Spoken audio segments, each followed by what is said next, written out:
संतप्त मानस शांत हों जिनके गुणों पे गान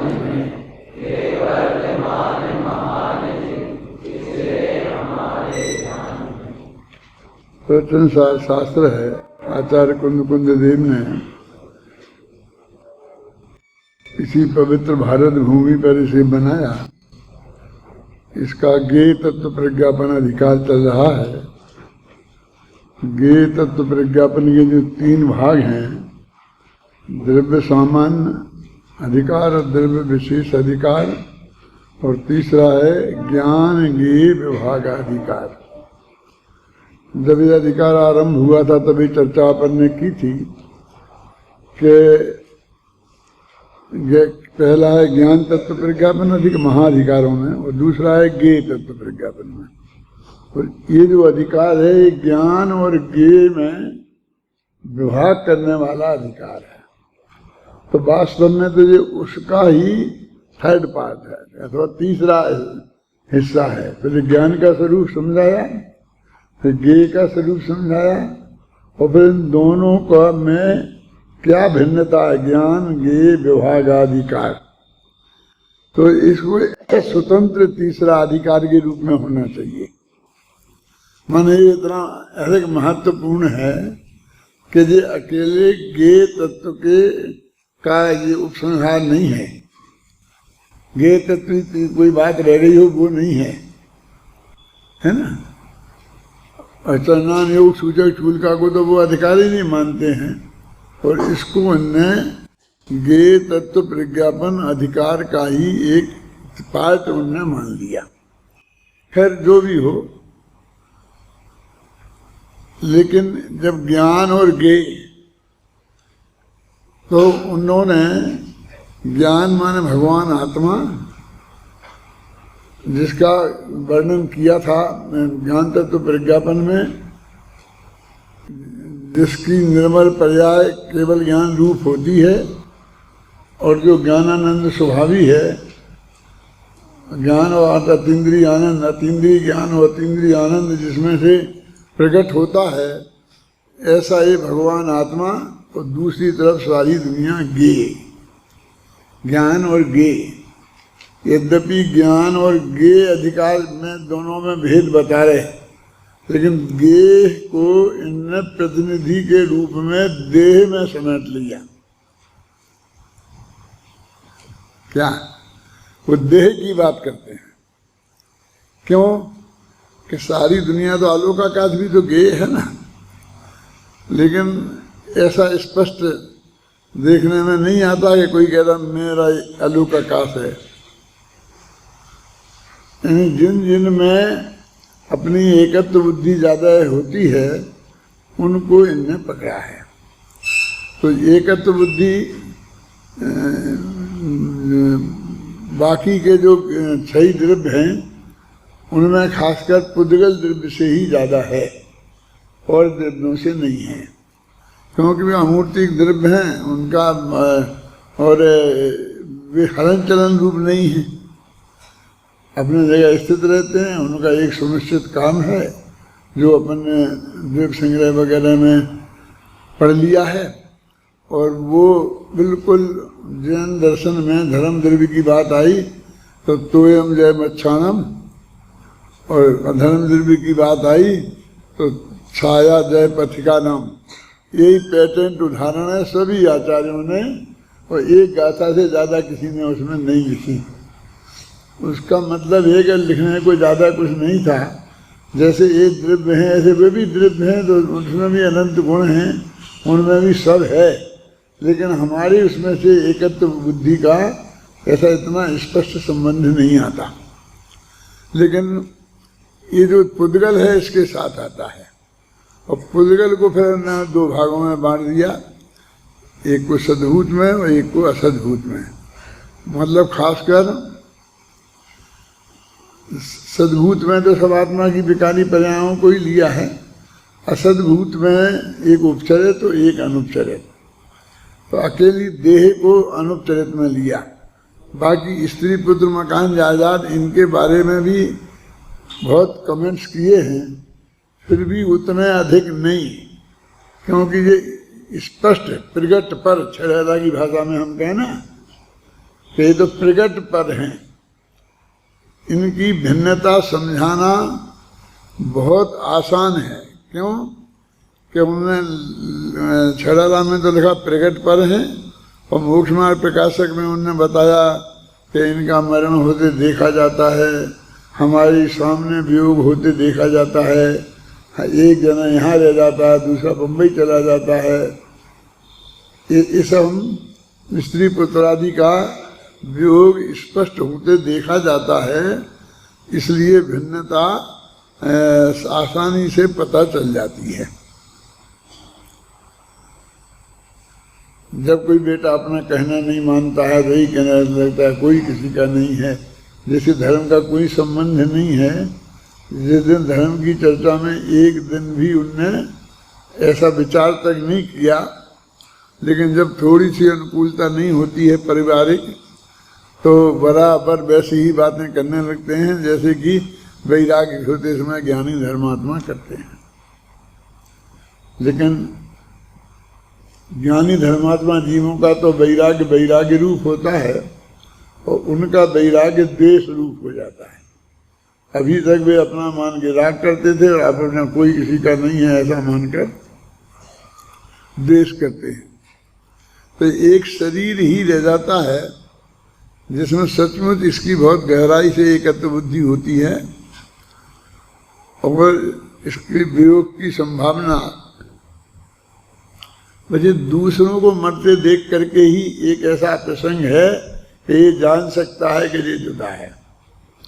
अपना जब मरने का प्रसंग आता है तो इस हालत में रहता नहीं है, जब अलग ही हो जाता है और फिर किसी पर्याय में कहाँ कहाँ चला जाता है ना। और जन्म के समय भी नहीं था, बाद में ये आया है मिला है, वहाँ भी ऐसी हालत में रहता है।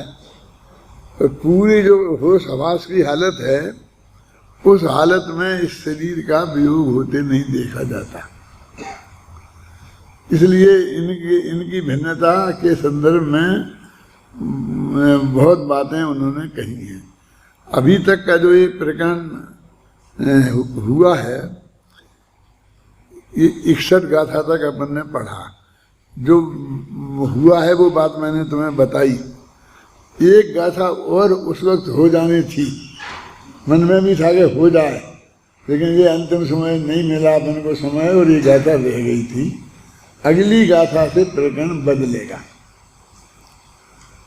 और ये अभी बस पुरानी उन गाथाओं में से है। माने हम ये कह सकते हैं कि वो देह के साथ जो पृथकत्व की बात बतलाई थी, उसको ही उपसंहार के रूप में इसमें स्पष्ट कर रहे हैं। अगले में देखो कैसा टर्न है शांति जी, कि इसमें इस गाथा में ऐसा लिखा है, अभी अपन पढ़ते हैं कि ये आत्मा न देह है, न देह का करता है, न कार्यता है, न अनुमंता है। ये सब बातें लिखी हैं। मैंने कर्ता कर्म संबंध भी नहीं है इसका, और स्वस्वामी संबंध भी नहीं है, ये है ही नहीं। तो फिर कौन करता है? ऐसा तुमने लिया। वो आकर के यहाँ आत्मा की तरफ भी जा सकता था कि आत्मा ये नहीं करता है तो क्या करता है, लेकिन उन्होंने लिया कि कौन करता है, तो कहा वो पुद्गल का करता पुद्गल है। और फिर उन्होंने वो जो अपने तत्वासूत्र वगैरह ग्रंथों में पुद्गल में की बंध की प्रक्रिया क्या है, वो उस पर चले गए। वो बिल्कुल अध्यात्म का विषय नहीं है। पद्मपद मलधारी देव तो ऐसा प्रकरण आने पर सीधा कह देते हैं कि उसके कर्णान योग के ग्रंथों से समझ लेना, इसमें मैं अपना ज़्यादा समय खराब नहीं करना चाहता। ऐसा खराब नहीं करना चाहता, है ना। मतलब ये बताने लग गए कि वो पुद्गल का बंध जो शरीर में जो स्कंद बना ना, स्कंद, तो वो स्कंद कैसे बना है, तो वो न जघन्य गुणा नाम गुण सामे सदृशा नाम, जो बंधी का वर्णन है ना जो 2-5 सूत्रों में, उस प्रकरण की तरफ चले गए। और उस प्रकरण को कहते गए, और अंत में फिर भी 172 गाथा पहुंच गए, जो बहुत प्रसिद्ध है, खासकर प्रवचन सार के संदर्भ में। क्या प्रसिद्ध है कि उसमें अलिंग ग्रहण के 20 बोल हैं। इसकी वजह से गुरुदेव ने उसकी बहुत महिमा भी गाई और उन पर खूब प्रवचन किए, यहाँ तक कि वो अलिंग ग्रहण की एक किताब ही बन गई पूरी 100 पेज की करीब। अलिंग ग्रहण, उसका नाम ही अलिंग ग्रहण रख दिया। तो वो कैसे वहाँ पर कैसे पहुँच गए? तो वो जो आत्मा का स्वरूप बताया कि आत्मा से भेद विज्ञान की तो बात चल ही रही थी, तो वो सारी बंध की प्रक्रिया पुद्गल के साथ कैसी होती है बताने के बाद भगवान आत्मा उससे भिन्न है। मन वो अरस अरूप मगंध अव्यक्त कितना गुण से समृद्ध है। कोई अलिंग ग्रहण से पहचाना जाता है, भी 8 बोल है ना, तो उनकी बात करके फिर आत्मा पर भी आ गए। तो इतना जो प्रकरण है, जो 10-11 गाथाएं हैं जिनका पाठ अभी आपने किया है, तो अभी ये प्रकरण चलेगा जो बस बंध कैसे आपस में होता है, तो उस संबंधी है। तो शायद तुम्हारा किसी न किसी पुस्तक में, ये तो तत्वा सूत्र में और भी गोमर साहिब वगैरह में भी जहाँ होगा उस प्रकरण वो आ जाता है, वो चर्चा आएगी, जो कल से परसों से जब से भी आया। अब गाथा पढ़ो 162वीं।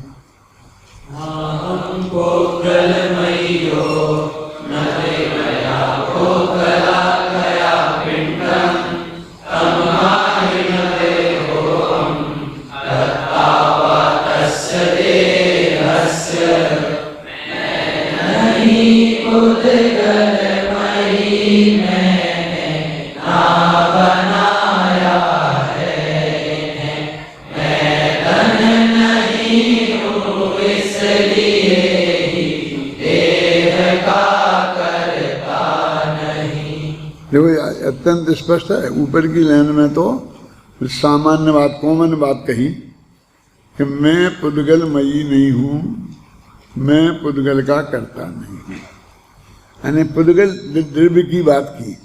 और नीचे की पंक्ति में तो शरीर पे ही आ गया ना, इसलिए मैं शरीर तन नहीं हूँ और मैं देह का करता नहीं। आगे मतलब ये बात ही पीछे कहते आए हुए हैं कि मैं पुद्गलमयी नहीं हूँ, बाकी के द्रव्यों की तो इतनी बात नहीं है, और मैंने पुद्गल के मैं कुछ नहीं किया है पुद्गल में, मैं उसके पुद्गल का कोई करता नहीं हूँ, और मैं ये शरीर नहीं हूँ और शरीर का करता भी मैं नहीं हूँ।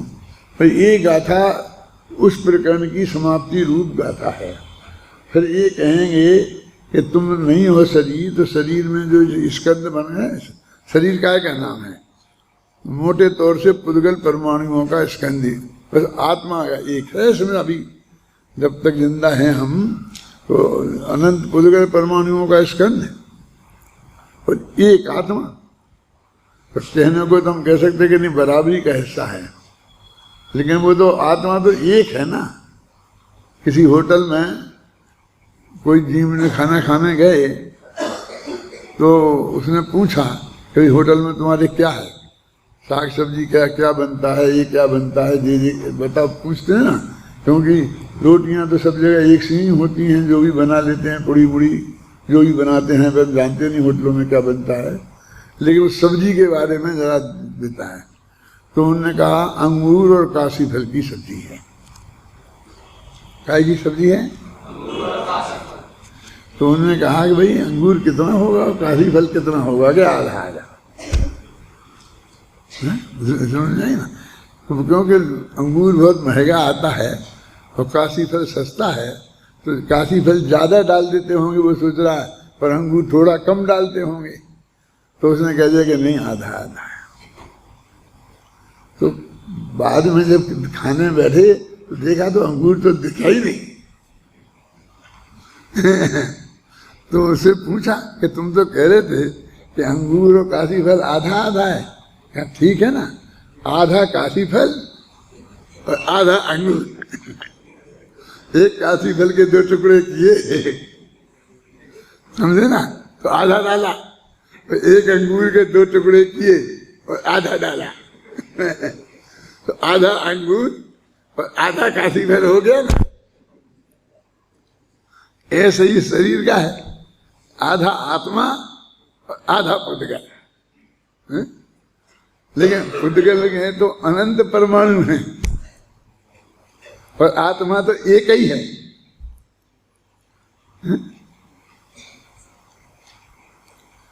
तो इन 2 जब हिस्सों में हम बांटते हैं तो जीव और पुद्गल, इस शरीर का जो मिश्रण है वो जीव और पुद्गल का है।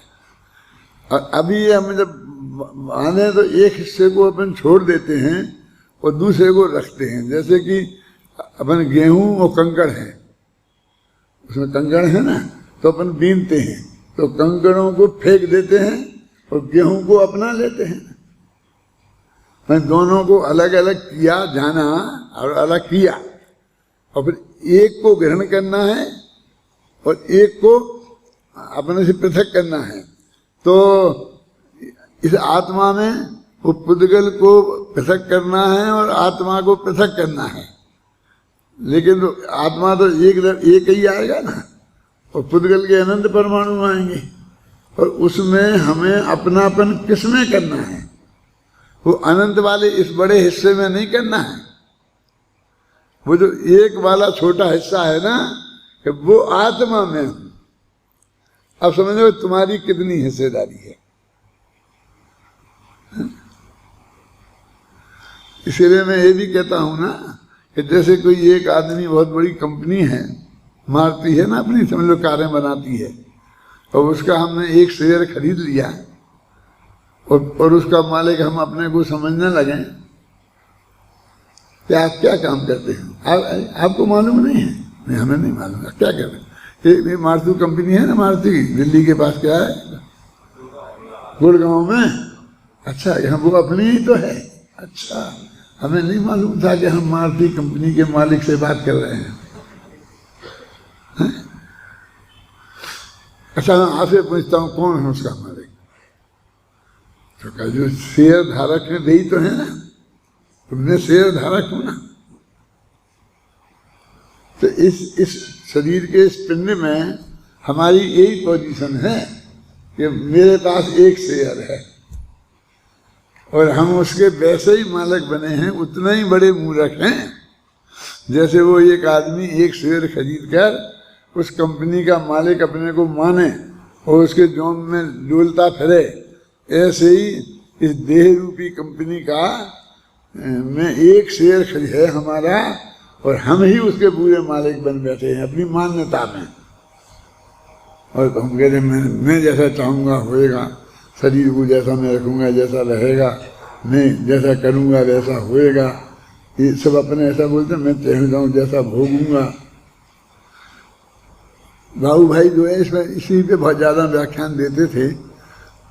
पूरा सब्जेक्ट लगभग उनका यही पे होता था, और वो इसको विस्तार से करके समझाते थे कि अपन उसको ही बोलते हैं ना, जैसे उस कंपनी में अपन किसकी चलती है, शेयर धारकों की चलती है। तो कहते जिसके सबसे ज़्यादा शेयर होते हैं वहाँ जो वोटिंग होती है वो व्यक्तियों के नहीं, सिर नहीं गिने जाते हैं। फिर चुनाव में प्रधानमंत्री बनाना हो ना तो सिर गिने जाते हैं, कितने आदमी हैं, कितने आदमियों ने वोट दिया, और वहाँ शेयर गिने जाते हैं। हो सकता है एक आदमी के पास लाख शेयर हो और एक आदमी के पास 1-2 शेयर ही हो, तो उसके वोटों की कीमत उसके हिसाब से कम ज़्यादा होती है। राष्ट्रपति के चुनाव में भी ऐसा होता है, हर आदमी का एक सा वोट नहीं होता, क्योंकि उसमें देते हैं लोकसभा के सदस्य, राज्यसभा के सदस्य, MLA वगैरह ये वोटर होते हैं। तो हर एक के वोट का वैल्यूशन अलग होता है। ये कितने आदमियों का प्रतिनिधित्व करता है, जहाँ से जीत के आया है उसे में कितने वोटर हैं, उसके हिसाब से उसके वोट की कीमत होती है। समझ रहे ना? तो ये जो आत्मा है ये सारे अब मेरा चलता है, ऐसा कहता जब मेरा चलता है तो मेरा एक वोट से ही क्या फर्क पड़ता है, लेकिन सारी सत्ता तो मेरी है, ये उंगली तो मेरे हिलाने से हिलती है, मैं नहीं चाहूँ तो नहीं हिलाऊं। तो जितना भी अध्यात्म के प्रवक्ता होते हैं वो इस बात को ही समझाते हैं कि तेरा भ्रम है कि तू हिलाता है, ये तो शरीर ये अपने आप हिलती है, ये अपने आप इधर को हिलती है तो हिलती है, इधर को नहीं हिलती है, पीछे को कभी तुम अपनी हिला के बता दे, नहीं जान कर सकता। इस तरह प्रयोग कर करके बताते हैं। वो समझता है मेरा सब कुछ चलता है, और ये समझता है समझाते हैं कि तेरा आज तक कुछ भी नहीं चला। तो इतना ही अध्यात्म है। ये भेद विज्ञान संबंधी मैंने भेद विज्ञान का अधिकार है। तो दे गे माने दे, यहाँ गे ज्ञान विभागाधिकार है ना, कि गे और ज्ञान में विभाग किया हमने। तो ज्ञान तो अपना आत्मा और गे ये शरीर, और शरीर सारा पुद्गल का बना हुआ है। तो अकेला पुद्गल रह गया, फिर वो आकाश भी चला गया, धर्म द्रव्य अधर्म द्रव्य उनकी बात भी नहीं करते हैं। कहीं कहीं की है समय सारादि ग्रंथों में कि मैं धर्म नहीं हूँ, मैं अधर्म नहीं हूँ, मैं आकाश नहीं हूँ। और यहाँ 73वीं गाथा में तो ऐसा लिखा कि मैं आकाश आदि की भांति एक वस्तु विशेष हूँ। मतलब मैं कोई ऐसी कोई हवा नहीं है, ये कहते आत्मा फात्मा कोई नहीं है, ये तो हवा है, जब तक है शरीर में है तब तक गाड़ी चल रही है, जिस दिन ये हवा निकल जाएगी तो कुछ पड़ा रह जाएगा मुर्दा। तो ऐसा आत्मा को वस्तु ही नहीं मानते हैं, तो वो बताते हैं कि नहीं मैं वस्तु विशेष हूँ, ऐसा नहीं है कि मैं कुछ नहीं हूँ। तो ऐसा वहाँ उस देह की सत्ता कितनी बड़ी है और आत्मा की कुछ नहीं है, ये बता के आत्मा की महिमा कम नहीं करनी है और देह की महिमा बढ़ानी नहीं है। यहाँ जो उसका कर्तृत्व तो स्वामित्व है, देह में 4 चीजों से जो जुड़ता है ना, एकत्व, ममत्व, कर्तृत्व और भोक्तृत्व, तो उन चारों में तेरी चले तो वो ऐसा सिद्ध करता है कि मैं हूँ, मैं इसका स्वामी हूँ, मैं इसका करता हूँ, और इसका जो सुख दुख होता है वो भी मैं ही भोगता हूँ। तो वो चारों प्रकार के संबंधों को स्थापित करके अपने को इसका स्वामी करता और भोक्ता मानता है। एकत्व में तो संबंध बनता नहीं ना, एक ही है दोनों, तो कैसे संबंध बना है।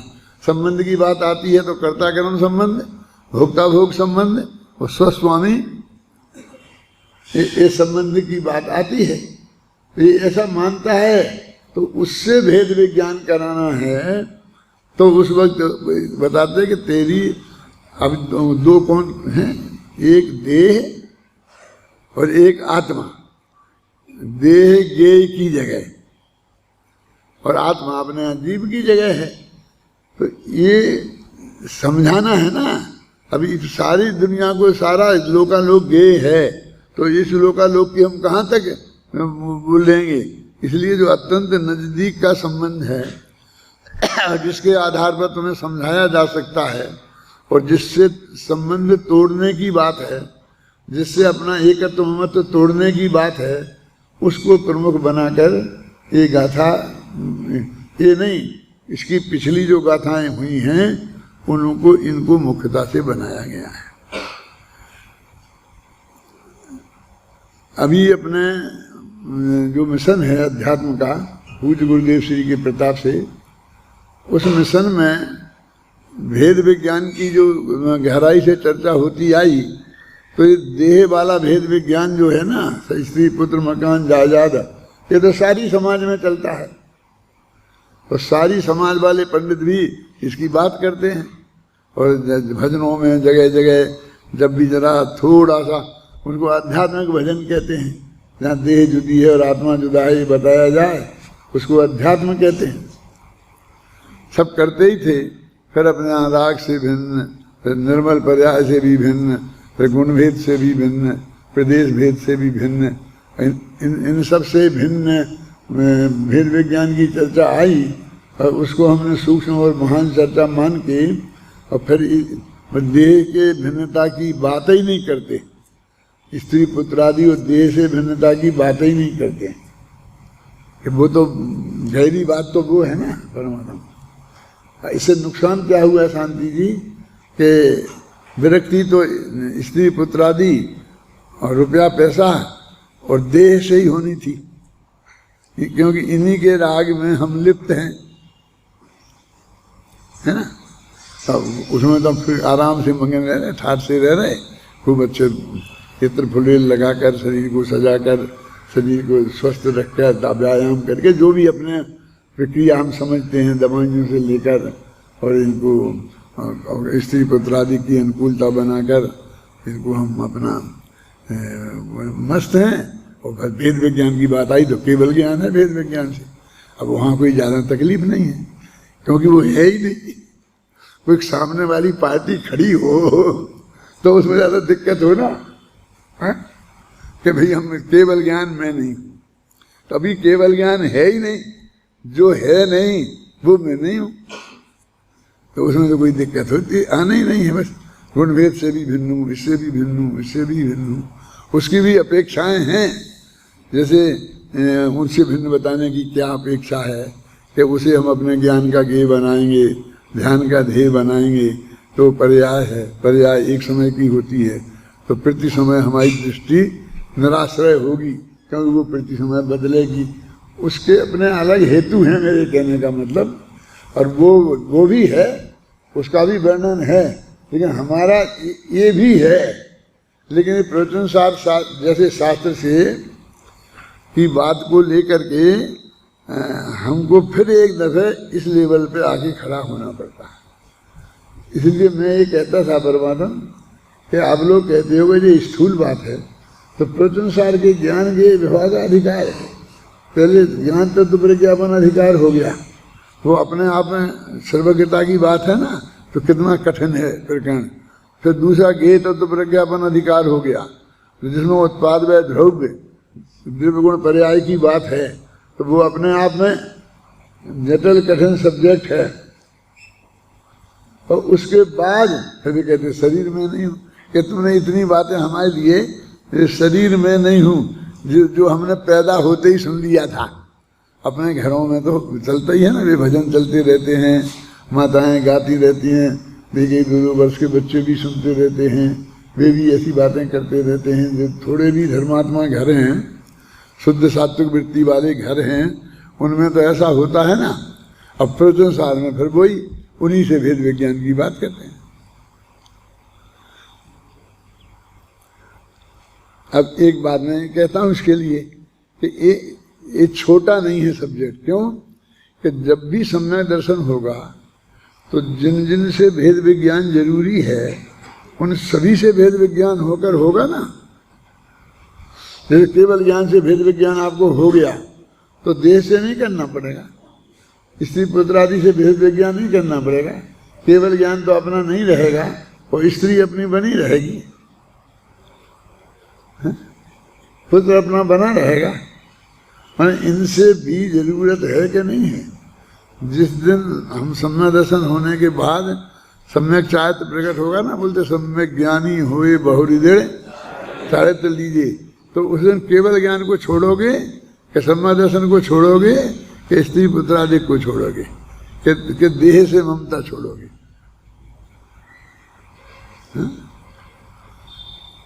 उससे तो एकत्व ममत छोड़ना है, आप समझिए ना। उसको थोड़ी छोड़ना, केवल ज्ञान को थोड़ी छोड़ना है, सम्यक दर्शन को थोड़ी छोड़ना है। वो तो आत्मा में है, तो आत्मा की निर्मल पर्याय आत्मा में रहेगी। और किसी को ऐसा विकल्प आया कि मुझे एक दिन सम्यक दर्शन ही छोड़ना पड़ेगा, कि मैं मोक्ष में जाऊंगा तो सम्यक दर्शन से कैसे जा सकता हूँ, क्योंकि ये तो वो तो उससे भिन्न, मेरा आत्मा तो उससे भिन्न है ना। तो सम्यक दर्शन ज्ञान चारित्र केवल ज्ञान सब यहीं छोड़ के फिर मोक्ष में जाएगा ना। क्यों? यानी जो चीज मोक्ष में भी तेरे साथ रहेगी उससे ही छोड़ने की बात करता है। अरे वो तो सिर्फ जानने का विज्ञान है, उसे तो सिर्फ उपयोग को त्रिकाली ध्रुव पे ले जाना है ना, तो इस पे लगाए रहेगा तो उस पे कैसे जाएगा, क्योंकि सूक्ष्म ज्ञान में तो ऐसा होता नहीं है। तो इस पे से उपयोग हटा दे, इसमें से अपनापन तोड़ के उसमें अपनापन स्थापित कर, जो अनादि अनंत त्रिकाली ध्रुव भगवान आत्मा है। तो मैं ये बार बार कहता रहा हूँ कि भैया इसको भी छोटी बात मत समझो। और अब तुम तो विद्वान बनने जा रहे हो, बने ही गए हो, तो तुम्हें तो सभी तरह के श्रोता मिलेंगे ना। ये सब शास्त्री के स्टूडेंट थोड़ी मिलेंगे। ये तो शांति जी जैसे लोगों का भाग्य है कि देखो तुम 4 साल पढ़ने के बाद पढ़ाने को तुम मिलते हो। बनारस में एक विद्वान थे शांति जी, व्याकरण के बहुत बड़े विद्वान थे। तो वो कहते थे कि मेरे पास पढ़ने आना है तो पहले व्याकरणाचार्य पास करके आओ,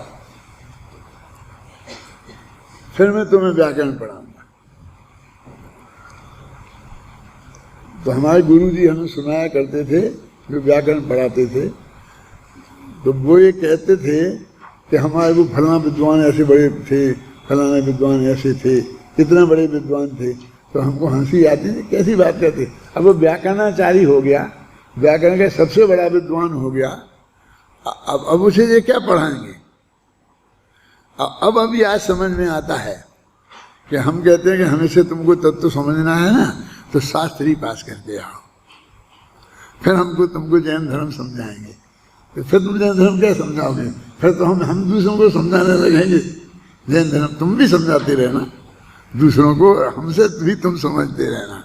माने ऐसा हमको लगता है कि शास्त्री हो जाने के बाद, व्याकरणाचार्य हो जाने के बाद भी व्याकरण की बहुत बारीकियां रहती हैं।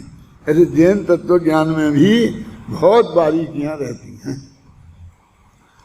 फिर मध्य पर्याय की अपन बात कहते हैं, सबकी समझ में आती है, सब कुछ नक्की है, एक वाक्य में सब कुछ नक्की है, बात एकदम बस इतना। मध्य पर्याय का स्वरूप है इतना ही है ना, मैंने इतना भी हमारी समझ में है। और फिर वो एक समय की ज्ञान की पर्याय का गे भी हम नहीं बदल सकते, और वो भी अनादि से नक्की है।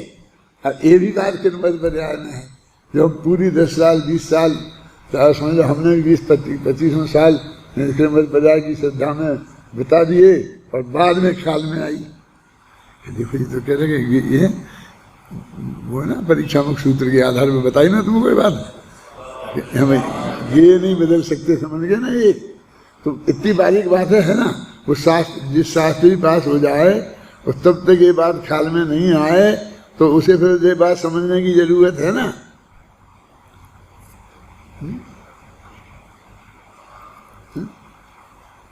मतलब मेरे कहने का मतलब ऐसी बारीकियां रहती हैं। तो वो बात जो हमारे सुनाते थे, जो हमें पढ़ाते थे, वे बहुत कम दिनों के लिए आए थे, महीना 2 महीना रहे होंगे।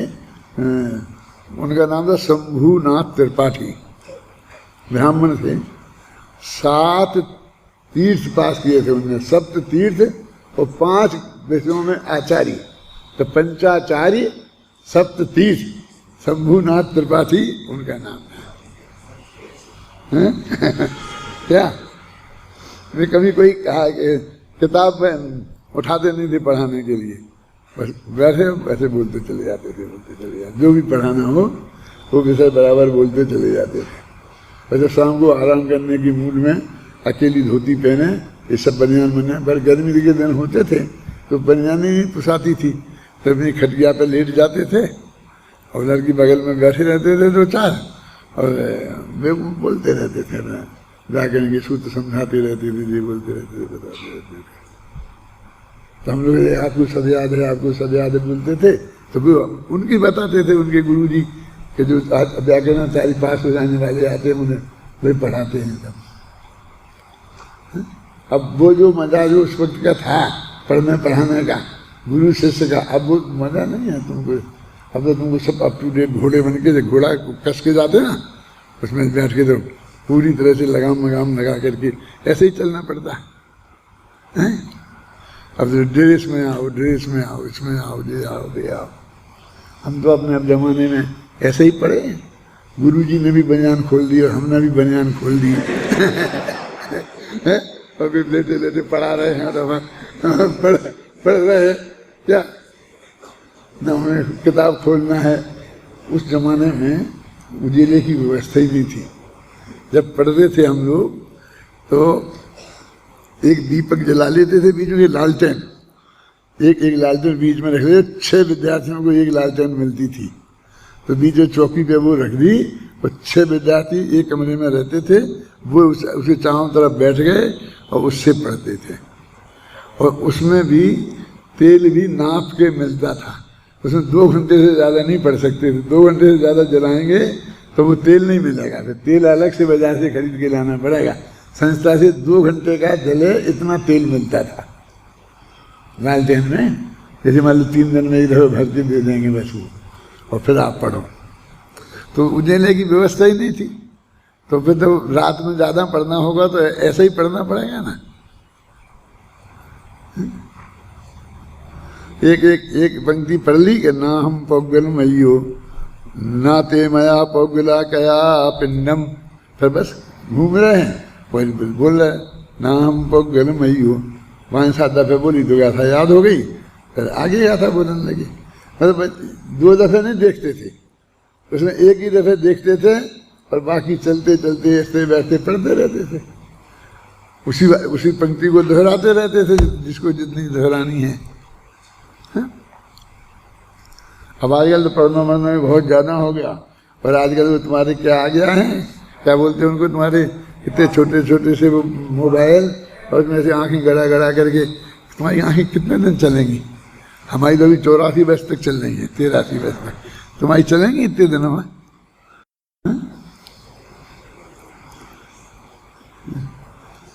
सुविधा बढ़ गई थी पढ़ने की, तो पढ़ाई कम होनी चाहिए थी ना। जब सुविधा नहीं थी तब तो हमने पढ़े नहीं इतना, और अभी तुम्हें इतना पढ़ना पड़ता है।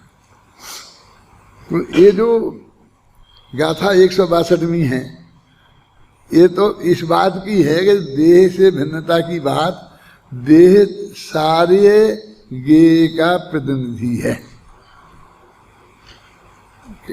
क्योंकि इस अधिकार का नाम क्या है, ज्ञान गे विभागाधिकार। ज्ञान माने अपना भगवान आत्मा, वो भी गे है, उसकी बात यहाँ नहीं करते अभी। वो बाकी सारा जगत अपने आत्मा सहित, ये है गे। अब गे में क्या आ गया, अलोकाकाश भी आ गया और अपना आत्मा भी आ गया। ये उस गे को अकेला देह तक ले आए। इसमें 2 पंक्तियां, एक गाथा में 2 जगह देह शब्द का उपयोग है।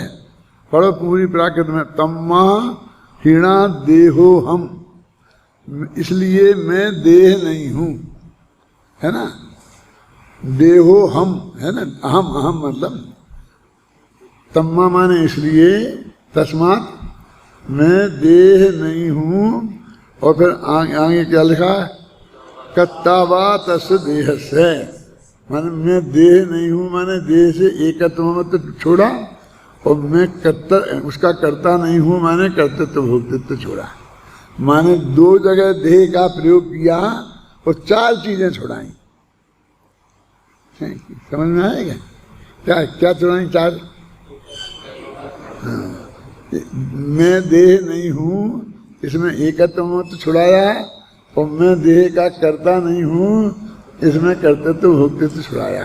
अपने जो अनुवाद में भी बोल नीचे की पंक्ति में लिखा ना, मैं तन नहीं हूं इसलिए ही देह का कर्ता नहीं।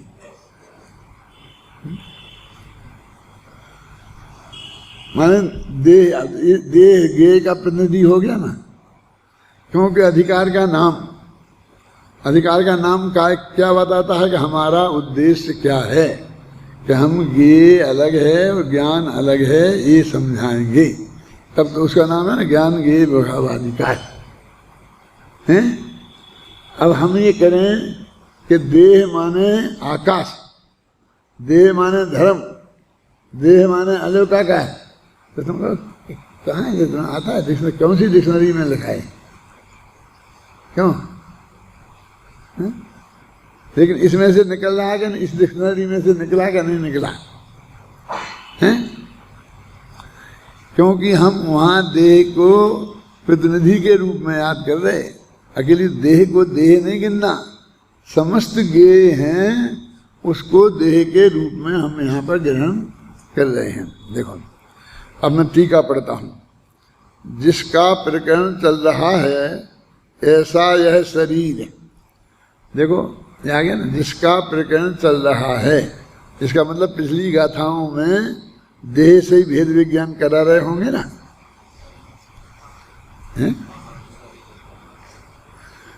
ये संस्कृत में लिखा है ना, यद एतत् प्रकरणम निर्धारितम, यहाँ जो अपने प्रकरण से ही निर्धारित है, ये तो हम किसकी बात कर रहे हो, तो नाम तो बताना चाहिए, है? करता नहीं है, भोगता नहीं है, कौन नहीं है, हैं?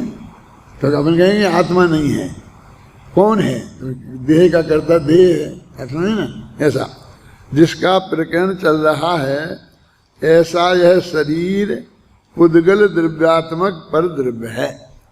ये पर द्रव्य तो है ही, लेकिन पर द्रव्य तो धर्म धर्म है, लेकिन ये पुद्गल द्रव्यात्मक, पुद्गल द्रव्य से बना हुआ पर द्रव्य है। क्योंकि देखो जब हमें शरीर, मैं पंडित हुकुमचंद बोलता हूँ तो इसमें शरीर और आत्मा दोनों शामिल हैं, लेकिन जब मैं इसे शरीर बोलता हूँ तब आत्मा शामिल नहीं है। तो लिखा ना ये पुद्गल द्रव्यात्मक है और ये परद्रव्य है, पुद्गल द्रव्यात्मक परद्रव्य है, और इसके भीतर वाणी और मन का भी समावेश हो जाता है।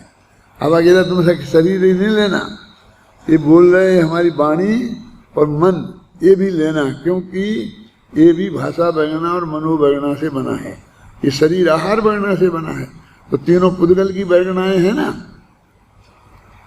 यानी जब हम शरीर कहते हैं तो शरीर से में वाणी भी शामिल कर लेना और मन भी शामिल कर लेना।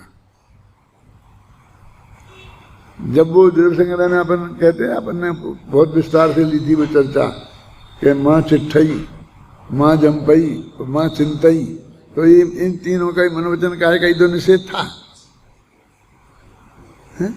ये तीनों का एक नाम शरीर है, तो एक कह रहे हैं कि शरीर की क्रिया मत करो, तुम चेष्टा करोगे तो शरीर की है, वो बोलोगे तो भाषा वर्णना का है, और सोचोगे तो मनोवर्णना का निमित्त है, तो तुम पराधीनता से ही शुरू हो रहा है। ये तीन काम आपके पुद्गल शरीर की अधीनता से शुरू होते हैं, इस प्रकार मन वचन काय के पिंड रूप शरीर में मैं नहीं हूं, शरीर मैं नहीं हूं, समझ गए ना, क्योंकि मैं अपुद्गलमय हूं। अब वो पुद्गल के विरुद्ध अपुद्गल कहा कि मैं पुद्गल से बना हुआ नहीं हूं, अपुद्गलमय हूं, इसलिए मेरा पुद्गलमय शरीर होने में विरोध है। यानी मुझको कोई पुद्गलमय शरीर कहे तो इस बात में विरोध है, ये बात सही नहीं है, मैं तो उससे बिल्कुल जुदा तत्व हूं। इसी प्रकार शरीर के कारण द्वारा, कर्ता द्वारा, कार्यता द्वारा, अनुमोदक द्वारा भी मैं शरीर का कर्ता नहीं। अब कहते शरीर का मैं कर्ता नहीं हूं, यानी शरीर मैंने बनाया नहीं है, तो वो कहते कारण, मैंने शरीर का मैं कारण नहीं हूं, तो कारण द्वारा करता नहीं हूं, कर्ता द्वारा करता नहीं हूं, कार्यता द्वारा कार्यता करता नहीं हूं, और अनुमोदक द्वारा करता नहीं हूं। मैंने कर्ता चार तरह के होते हैं, समझ में है ना, समझ में आया? कौन तुम बताओगे? क्या बताओ, बोलो। हाँ हाँ,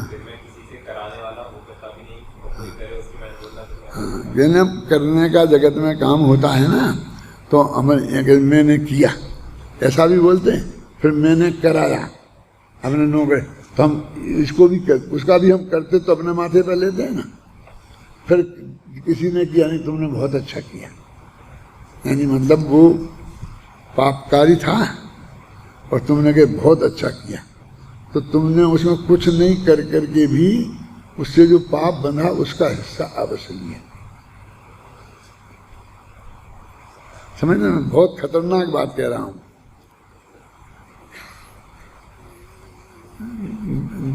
जैसे कि अभी अपन ने मकान बनाया, तो पहले तो मैं थोड़ा ये बता दूं, जो अपनी उसमें अपन ने पूजा में लिखा भी है और मैं कहता भी हूँ कि जब आप घर का मकान बनाते हैं तो नींव खोदते हैं, उसमें जितने जीव जैसे मरते हैं, तो मंदिर का मकान बनाएंगे, धर्मशाला का बनाएंगे तो उतने ही मरेंगे, कुछ कम मरेंगे। लेकिन जो धर्मशाला बना रहा है, तो मंदिर बना रहा है, नहीं इसे नहीं मरना चाहिए। अब जो मरेंगे तो उसके मरने का पाप जितना उतना ही लगेगा ना। हम तो मानते ही नहीं पाप लगता है, सब तो पुण्य लगेगा, पुण्य लगेगा, पाप कैसे लगेगा? जो कितनी बड़ी भूल है, माने पाप कर रहे, बिल्कुल ऐसी हत्या कर रहे, मार रहे ना, बोला हमने खोदी कि नहीं, हमने कहा, हम तो गए ही नहीं उधर, तो तुमने नौकर लगाया, मजदूर लगाया, उसे खुदवाया, तो तुम ही करता होगा ना कि वो करता है। फिर हाँ तुमने बहुत अच्छा किया, आपने शेर जी ने खड़े रह के बनवाया है, मैंने सीधे इनको तो मोक्ष में ही जाना चाहिए, क्योंकि संसार में रहेंगे तो बहुत जगह खड़े खड़े रह के बनवाएंगे।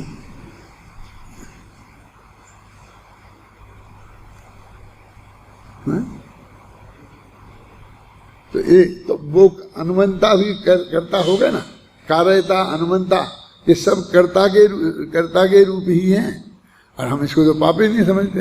हम नहीं बहुत अच्छा, बहुत अच्छा, बहुत अच्छा, क्या क्या बहुत अच्छा, बिल्डिंग जैसी बनी, क्या क्या अच्छा, क्या, और जबरदस्ती मैंने जितना उसने वो तो भोगेगा उसमें रह करके, समझे ना। और तुम मुफ्त में अनुमंता बन के और उतना ही पाप कमा लिया।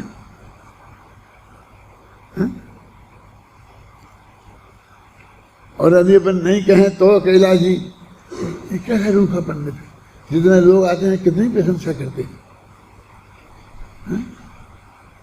कितनी प्रशंसा करते हैं, और देखो और इसके मुंह से दो शब्द ही नहीं निकलते। अब जबरदस्ती तुम्हारी उसमें अनुमंता बन जाए, क्यों बन जाए? और तुम गृहस्थ बन जाओ, मुझे ज्यादा तो मुनिराज बन जाते हैं।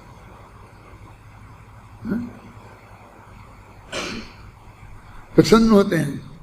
ये कितनी कितनी बारीक बात है अपनी शास्त्र में, आप तुम लोग पढ़ रहे हैं ना, और ऐसे ऐसे बस उसको धोखा देते हैं। हमने नहीं किया, हमने तो सिर्फ प्रेरणा दी, तो प्रेरक इसमें आ गया क्या नहीं? वो कार्यता कौन है? प्रेरक ही तो है, हम तो सिर्फ मार्गदर्शन दिया था। मैंने किसने कितने कितने रास्ते हमने निकाल लिए हैं, कितने कितने रास्ते निकाल लिए, हिंसा झूठ चोरी। अभी फिर मैं कहता हूँ चलो वो तो जी मरे तो हिंसा होगी। अभी तुम नक्शा पास कराने गए और तुम घर के नक्शा पास करा दो, 10,000 रुपये लिए उसने, और अभी मंदिर का पास करना जाओगे फ्री में हो जाएगा, धर्मशाला का पास कराओगे फ्री में हो जाएगा।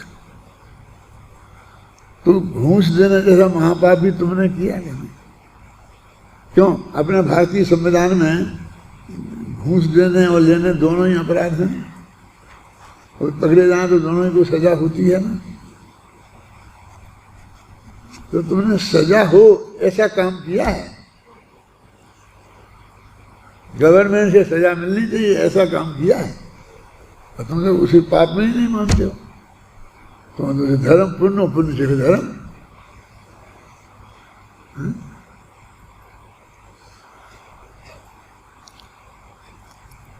अरे तुमको यदि बहुत तीव्र विकल्प है तो ये ज्ञान यज्ञ में लगो ना, ज्ञान पढ़ाओ, बस बहुत है, ये एक कम काम है। जिनने घर छोड़ दिया है, ब्रह्मचर्य ले लिया है, उनको तो तीसरा काम करना ही नहीं चाहिए।